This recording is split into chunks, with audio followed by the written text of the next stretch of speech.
Bueno, bueno, creo que ya estamos hablando del tema, así que voy a empezar a grabar y hay que decir que hoy es 31 de marzo de 2023, son las 9:30 de la mañana. Bueno, en Venezuela son las 10:30.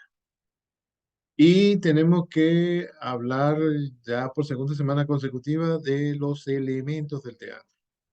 Los estudiantes esta semana tienen examen y, bueno, justamente estábamos hablando de los textos que hay que estudiar en el examen, que son Edipo Rey y Antígona. Ah, hay que escoger uno de los dos para contestar el examen. Ah, bueno, chicas, bienvenidas otra vez. Me doy cuenta de que me quedé dormido oyendo los videos, después los tuve que volver a oír, y no he leído el material de estos conceptos que hay que identificar en las obras. ¿Qué me pueden decir de eso? O sea, ¿tienen alguna dificultad? ¿Hay alguna cosa que preguntar? Si no la tienen, no hay problema.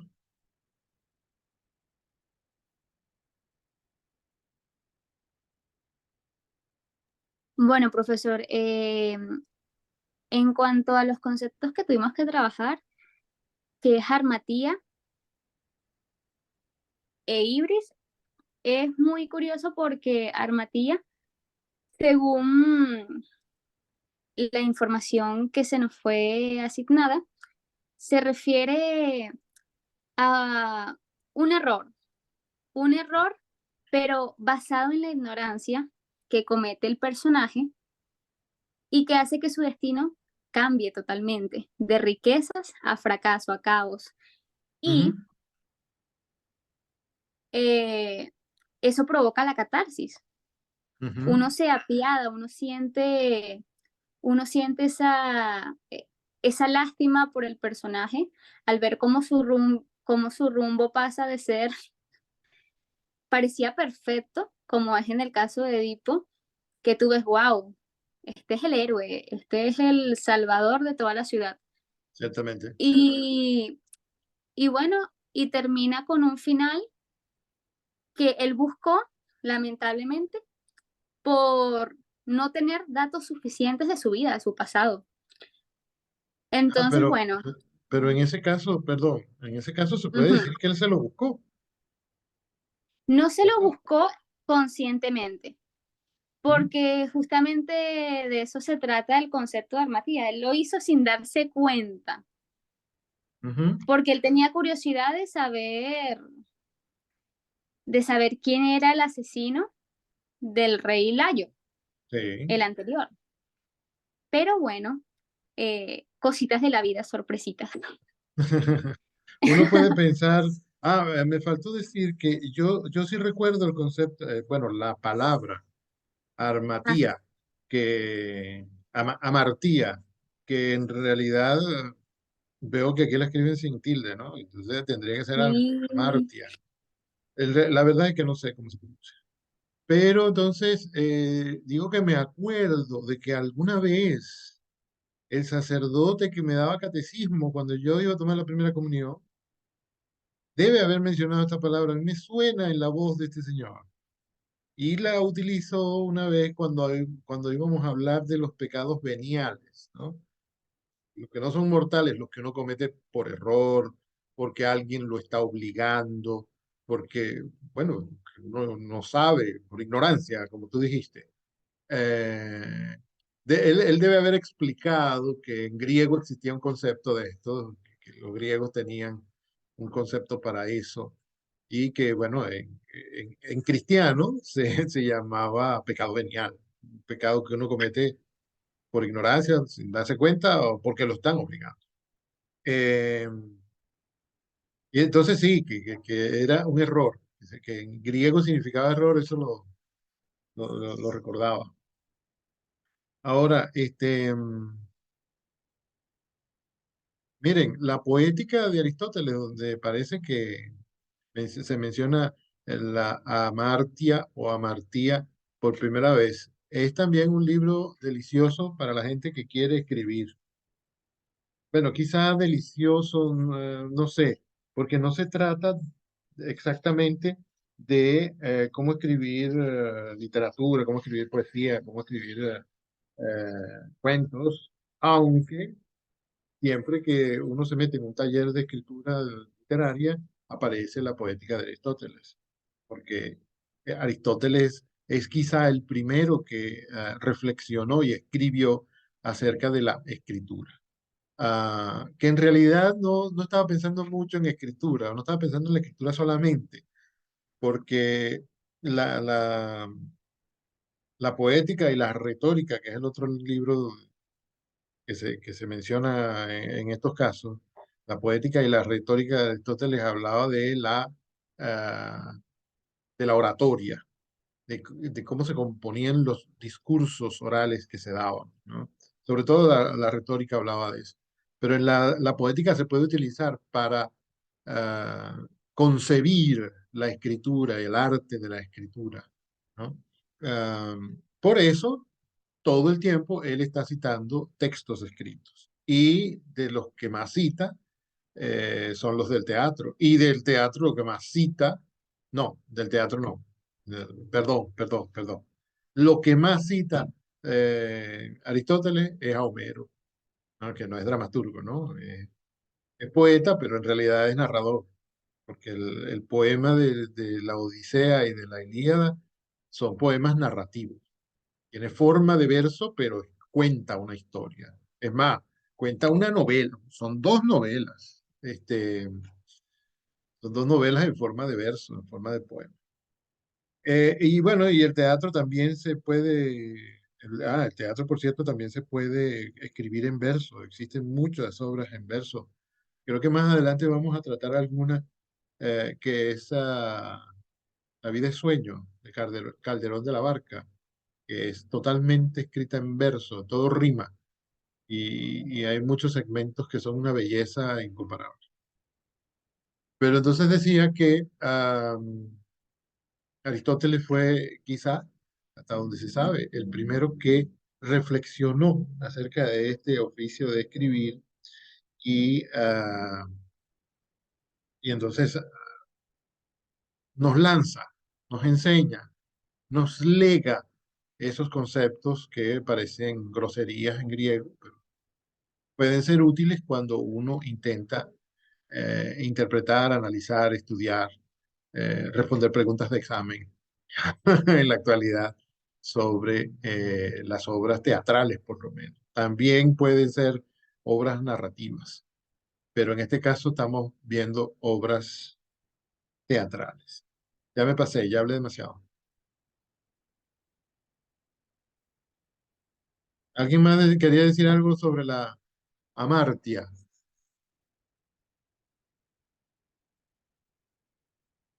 No, profesor.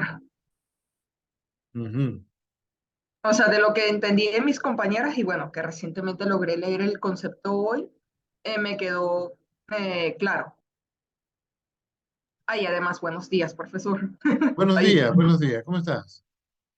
¿Tú ¿Todo también bien y usted? estás, tú también estás viendo el clima nublado allá en Caracas? Sí, ahorita es que está soleado, pero seguro se va a encapotar otra vez. Ay, Ah, como en Santa Inés. Está bien. Ah, entonces, chicas, pero ¿cuál habrá sido el error que cometió la Amartya de, de Edipo? Bueno, Daniela ya dijo que era el querer saber. Me recuerda a Barrabás, el cuento aquel de Barrabás, ¿no? Que cometió el pecado de callar, cuando normalmente el pecado es hablar. Es así, profesor. y en este caso, Edipo pecó por querer conocer. Sí, que eso normalmente es algo muy positivo, ¿no? Especialmente entre los griegos, que Es tenían, así. que tenían en alta estima el conocimiento y el estudio y todo eso, ¿no? Hasta tenían una palabra para eso, logos, que ahora en los idiomas actuales, logos representa el estudio de una cosa, el estudio de una materia, como la antropología, no, antropología. biología, ¿no? Traductología, etcétera. También me acuerdo de un comercial, bueno, una promoción de sus propios programas que hacía, no me acuerdo cuál canal de cable, uno en que pasaban muchos documentales, cosas asombrosas, no recuerdo cuál era. Había uno que se llamaba Grandes Desastres, creo. Eh, Mega desastres, ¿no? Bueno, era un programa en que siempre, que era un documental, un reportaje bastante largo, acerca de grandes accidentes que habían sucedido en la historia, o bueno, en lugares particulares, como algún avión que se había caído, un edificio que se había derrumbado, un puente, que sé yo, un tsunami. Bueno, y entonces intentaban desentrañar las causas, ¿no? Averiguar qué factor específico o qué pequeño grupo precisísimos habían dado como consecuencia que sucediera aquello que mató 700 personas, por ejemplo.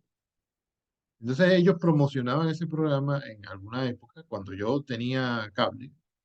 Este, Después les puedo contar mi historia con las empresas de cable, que es muy divertida. Eh, Ellos promocionaban ese programa, una- unas grandes explosiones, unas imágenes de explosiones, de ríos desbordados y cosas así. Y había una voz así medio enigmática que decía, un accidente no es un accidente. No, no, los accidentes no suceden. Música y qué sé yo. De repente vuelve la voz y dice, son una larga cadena de errores que al acumularse, ¡pum!, explotan, ¿no? Y ponía una explosión atómica, no sé. Entonces, con la Amartya parece que pasará eso, ¿no? Es una sucesión de pequeños errorcitos que todo el mundo juzga insignificantes, ¿no? Ah, se me cayó, no sé, una gota de aceite en el piso. Ah, mira, una sola gota, ya. Yo limpio eso cuando vuelva de la universidad. Y se te olvida, por supuesto, todas las cosas que haces durante el día, se te olvidó que en la mañana se te cayó una gota de aceite en el piso de la sala. Y después, qué sé yo, sales con las manos llenas de jabón del baño y cae una gota de jabón cerca de la gota de aceite. Qué sé yo, qué pasa después. Más tarde viene el niño y se resbala y se pega la cabeza contra el filo de la mesa. Ese no es un accidente, bueno, sí es, pero visto desde aquel punto de vista de aquel programa y visto desde el punto de vista de la Amartya, y a Aristóteles le tenemos que hacer caso porque es Aristóteles, visto desde ese punto de vista o considerándolo con esa teoría, es una cadena de pequeñísimos e insignificantes errores, accidentes involuntarios que se fueron acumulando y que, bueno, se convirtieron en una gran causa, una causa enorme para que alguien tuviera un accidente, lo que llamamos normalmente accidente. La historia de Edipo también es así. En la historia de Edipo hay un acontecimiento principalísimo. El oráculo dijo, tu hijo te va a matar. Y el rey, creyendo que él puede torcer el camino de los designios del oráculo, no se le ocurre otra cosa que deshacerse del hijo, que termina siendo la razón por la cual el hijo no lo conoce, por la cual el hijo no le tiene cariño, que bueno, si tú tienes que matar a alguien y no le tienes cariño, pues te detienes. Ah, qué horroroso eso que acabo de decir, ¿verdad? Pero eso le pasó también a Edipo. Bueno, me estoy peleando con este hombre, si no lo mato, él me va a matar a mí, y bueno, es un desconocido. Pero no me voy a poner a llorar después de matarlo porque no lo conozco. Pero dije, mira, resulta que era su padre. Eh, y el padre es el gran causante de esto, a pesar de que lo diga el oráculo, porque haber alejado a su hijo de su lado es lo que le quita al niño la barrera que lo hubiera detenido de matarlo. Y todos esos son pequeños errores que se fueron acumulando. Eh, y al final paga el pobre Edipo. Bueno, Edipo y su familia son los que pagan con muchísimo dolor todo eso que los dioses han dispuesto.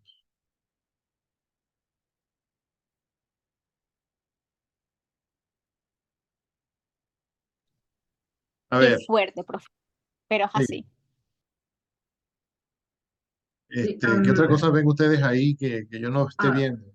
sí, iba a preguntar una cosita porque estaba leyendo Edipo Rey y ahorita se me ocurrió con lo que acabo de mencionar de Layo abandonando a Edipo, eso también podría como tomarse como una referencia al concepto de libris, porque Layo está como sobrepasando sus capacidades humanas y por ende tratando de superar las predicciones del oráculo al tratar de evitar esa profecía, ¿no? Y disculpen si me equivoqué en algo.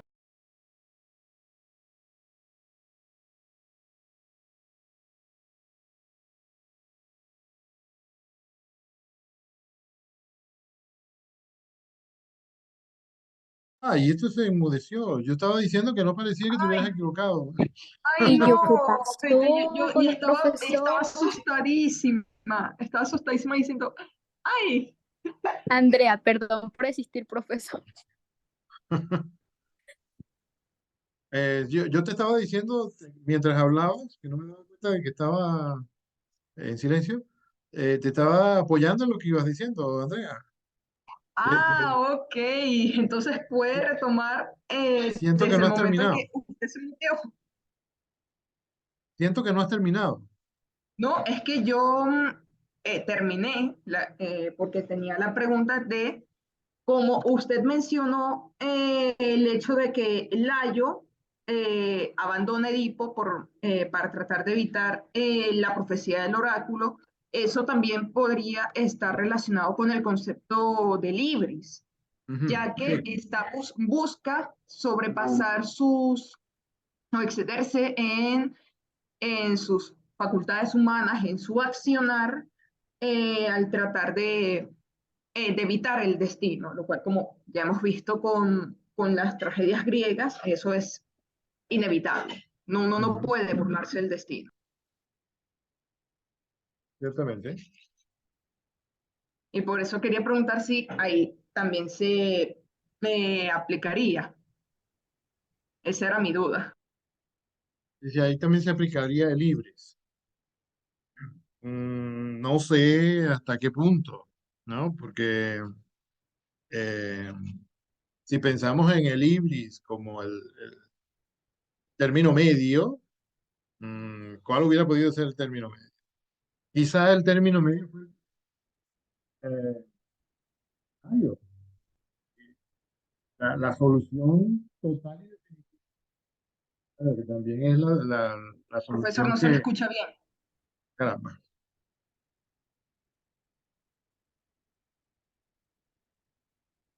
A ver, no hice nada, pero ahora estoy en Ahora la sí se pantalla escucha, ahora sí ahora se estoy en la escucha. pantalla de Zoom.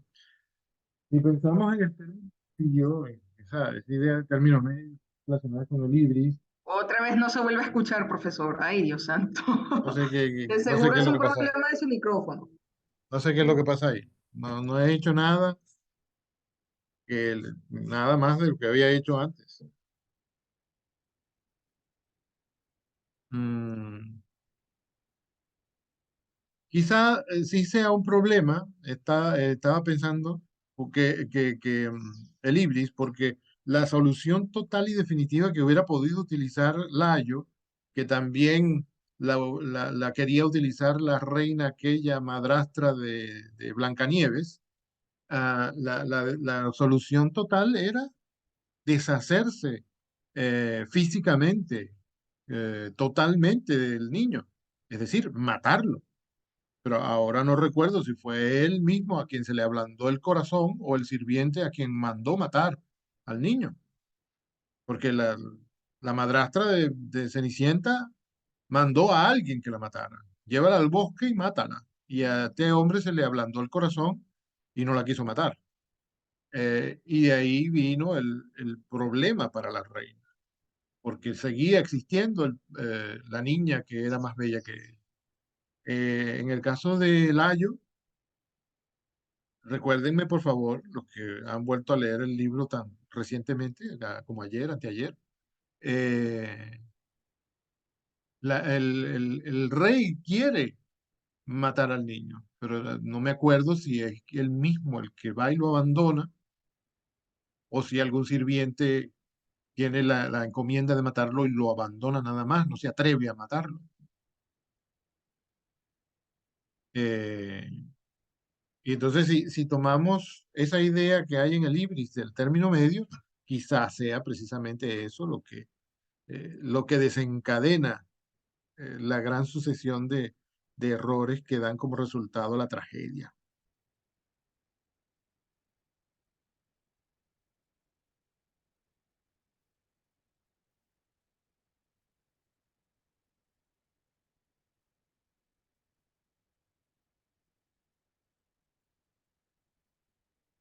Chicas, se fueron. Profe, yo lo Aquí estoy estamos, escuchando. profesor.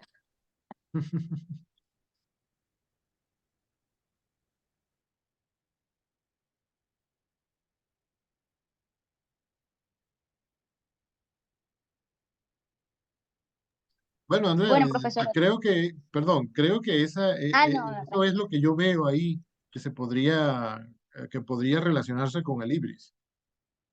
Esa idea de término medio, que es precisamente la solución que se halló, que terminó generando un nuevo problema, quizá más grande. Perdón, ¿quién estaba tratando de hablar? Creo que Profe, yo. yo quería, Ajá, López. ajá, yo quería dar como un ejemplo que me acordé ahorita sobre el término que estamos hablando ahorita, el de Amartya, que él también podría representarse, por ejemplo, en la mitología griega, con Cronos, que a Cronos le dieron como una profecía o algo así, que uno de sus hijos lo mataría y tomaría su lugar, de la Ujú, misma forma que él había hecho con su padre. Entonces, él como para evitar eso, en lugar de su error fue no matar a sus hijos directamente, se los comió. Y resulta que realmente comiéndoselos no los mataba. ajá. Entonces, su esposa, no recuerdo si era Hera, creo, no recuerdo muy bien el nombre de No, la diosa. era la esposa de Zeus. Ajá, bueno, la esposa de él, cuando tuvo su último hijo, que fue Zeus, en lugar de darle el hijo, le dio como una piedra, una roca. Otro error también por él de no verificar, porque si era un hijo, una roca, o sea, la diferencia. Y resulta que este hijo Zeus sí crece y él ayuda como a sus hermanos a salir del estómago de su padre Cronos, dándole como alguna especie de veneno o algo así para que vomitara, y ellos derrotan a su padre. O sea, su error directo y principal fue no asesinarlo, o sea, no matar a sus hijos. Qué cosa tan aterradora que nosotros que pertenecemos a la cultura cristiana estemos hablando así, ¿verdad? Otro caso de Amartya que se me ocurre de la mitología, Perdón, tal como perdón, hizo Andrea, Joseidi, perdón, puede que ser. mi Zoom se está vengando de ti, ahora yo no entiendo lo que dices.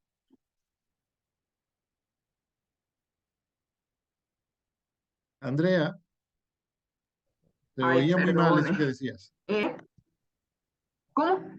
que se oía muy Ay, mal ya eso va. que decías. No, no lo entiendo, disculpe. Creo que es mi internet. Se oía muy mal eso que estabas diciendo. Ahora sí me escuchan. Sí, sí, Ok, disculpen, ahora sí. Lo que le iba a acotar sobre Joseidi Sí, de otro caso de Amartya en la mitología griega, también lo podríamos tener con el caso de Tetis, sí, porque el error y muy el error tan simple que ella cometió fue el hecho de no haber mojado el talón de Aquiles en sí, Aquiles. en el Estigia. Sí, Y que por ese mínimo error, bueno, explotara después en la muerte de Aquiles durante la guerra de Troya. ajá. Esa era otra idea que tenía, pero es más. Sí, parece un buen ejemplo. También parece un buen ejemplo. Contreras. Bueno, profe, yo recuerdo del mito de Psique y Eros, creo Ujú. que se llama Eros, en la mitología griega. Em, que a mí me parece que ese error fatal que se cometió en esa historia fue cuando Eros le dice a Psique que nunca le vea el rostro, algo así.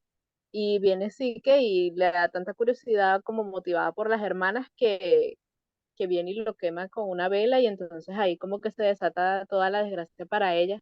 Yo creo que Claro, más para ella que para él. Entonces, me acordé ahorita de ese ejemplo. claro, tiene que ser más para ella que para él porque ella representa la mente, la razón, ¿no? Esto es un problema eterno para la razón. El amor es un problema eterno para la razón. El amor simplemente vive y vive y vive el amor y ya, eso es lo que hay que hacer con el amor, vivirlo. Pero sí, creo que ahí hay eso, hay ese problema.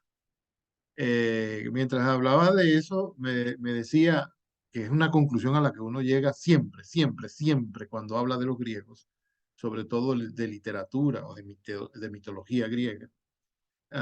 Siempre uno ve en esas historias algún aspecto de la vida de uno mismo, ¿no? Sobre todo cuando uno es muy joven. Entre más le digan, no hagas tal cosa, más deseos tiene uno de hacerla. Y viene uno y para ser rebelde, para contradecir a los mayores, para tener el placer de hacer algo que está prohibido, viene y mete la pata. Y eso, y en muchos casos, luego termina uno cargando eso el resto de la vida por un error inocente o por una rebeldía ingenua o por ignorancia, ¿no? Como pasa con Edipo, termina la vida volviéndose algo de lo que no se esperaba que se volviera, ¿no? Siempre termina uno llegando a la conclusión de que los griegos ya lo pensaron todo y lo escribieron todo, porque, que el otro día, por cierto, Andrea dijo que iba a defender la idea de que los griegos no lo descubrieron todo y yo lo entendí mal.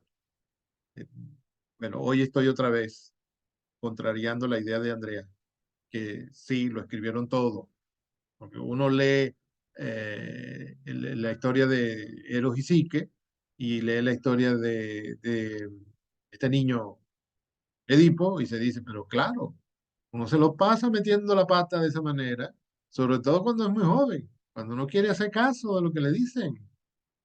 Eh, y después la vida entera termina poblada de las consecuencias de este error, de esta ingenuidad, de esta rebeldía mínima al principio, pero inmensa a medida que pasa el tiempo.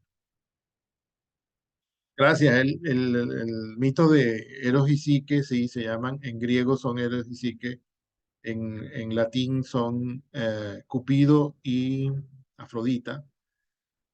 No, ¿qué? No, Afrodita no. Ay, ¿cómo es que se llama la muchacha en Roma? No me acuerdo, perdónenme. Eh, Gracias por mencionar el mito de Eros y Psique porque me hizo pensar que en esta conclusión que, bueno, siempre uno llega a ella, ¿no? Y por lo cual es siempre muy positivo examinar a los griegos, incluso cuando no se trata de literatura. En otros campos también. Termina uno sacando conclusiones maravillosas. Profe, parece que en latín sí que también se llama psique. Ah, bueno, magnífico, Cupido y Psique. magnífico. Muchas gracias. No, no tenía, me medio sorprende eso. Yo tenía la idea de que en latín cambiaba de nombre como casi todos, ¿no? No siempre que tienen otro nombre en latín. Gracias, Claudia.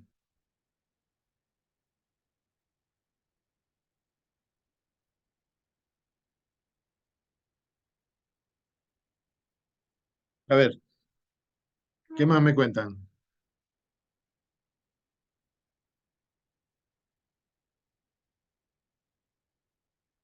Ah, aquí tengo el material este que mandaron sobre el Ibris. Y el último párrafo, creo yo que es el último párrafo.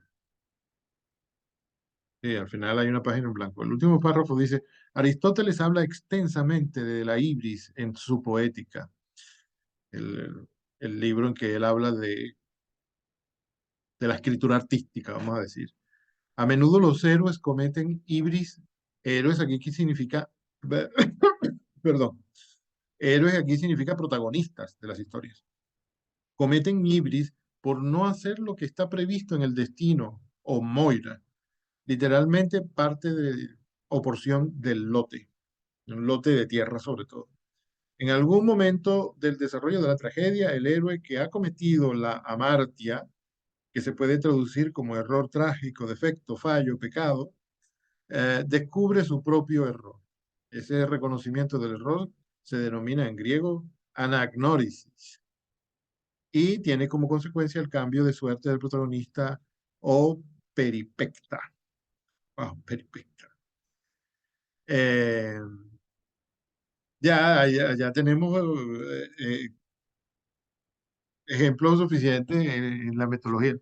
Ejemplos suficientes porque con uno era suficiente, pero ya hemos citado unos cuantos y nos falta por citar en la mitología un enorme número de ejemplos. Pero luego uno puede ver eso también en literatura más reciente. Yo mencioné hace rato el de Blancanieves, mejor dicho, el de la reina que manda a matar a, a Blancanieves y cuando esto no se hace, bueno, ahí vienen las consecuencias. Y de repente cuando estaba leyendo aquí me acordé de algún ejemplo más reciente y ahora ya se me fue. Es que cuando uno se acerca a los 100 años ya se le va haciendo más torpe la mente. No me acuerdo. Pero a ver, piensen ustedes, ¿qué otra historia conocen en que algún héroe haya cometido estos errores y que le hayan y que haya tenido estas consecuencias?